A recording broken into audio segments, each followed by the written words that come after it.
पिछले दिनों एक खबर छपी कि एक मदरसे में रेड हुआ और रेड में मदरसे में जो इन आलिम साहब थे उन्होंने अपने शागिर्दों को ये कहा कि आप ड्रग्स यूज करें, इससे आपका हाफजा बेहतर होगा।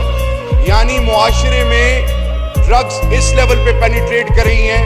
मैं ये बिल्कुल सही कह रहे हैं। इसके लिए वफाकुल मदारिस तमाम मदरसों के साथ हम राब्ते में हैं और मुफ्ती साहब मैं बार बार कह रहा हूँ कि इस ऐवान के अंदर पार्टियों से निकल के मुल्क और हमारी नस्ल का सोचना चाहिए। Ministry of narcotics control already reach out कर रही है।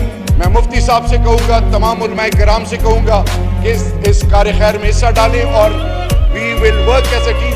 हम तैयार हैं। आपके जो भी सजेशंस होंगे, जो भी मशवरे होंगे, उनके मुताबिक आगे जाके इसको मंतकी अंजाम तक पहुँचाना है इंशाअल्लाह। जी जनाब स्पीकर, यहाँ इस ऐवान में मदरसों पर इल्जाम क्या बात कर रहे हैं? जी, मदरसों के हवाले से जो बात हो रही थी, जो इन्होंने की है, यहाँ एक स्टेटमेंट चौधरी निसार साहब ने भी दिया था कि मुल्क के अंदर 98% मदारिस में वो पुरअमन मदारिस है और 2% मदारिस में दहशत गर्दी हो रही है। लेकिन उन्होंने भी 2% मदारिस की दहशत गर्दियों का तयन नहीं किया। आज शहरियार आफरीदी साहब ने मदरसे का जिक्र किया, झूठ बोला है, इन्होंने गलत बयानी की है। अगर इनमें इतनी जुर्रत है तो उस मदरसे का नाम बताएं और उनको मंजर आम पर लाएं। पूरे मदरसों को एक मदरसे के हवाले से बदनाम करने की कोशिश न करें। इस किस्म के बयानात देकर आप जिन मकासद को हासिल करना चाहते हैं, आपको हम ऐसे मकासद हासिल नहीं करने देंगे। बिस्मिल्लाहिर्रहमानिर्रहीम।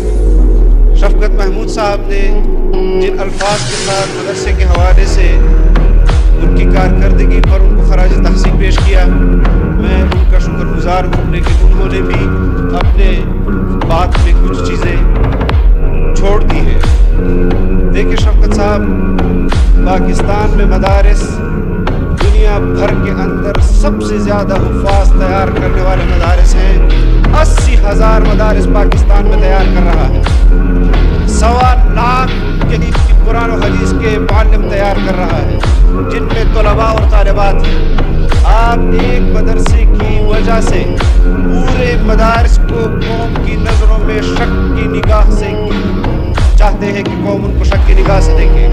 अगर कोई शख्स इस किस्म के जुर्म का मुर्तकिब है, जो कि मैं समझता हूँ कि नहीं दिखा सकते, शहरियार आफरीदी ने गलत बयानी की है, उस एक शख्स को मंजर आम पर लाया जाए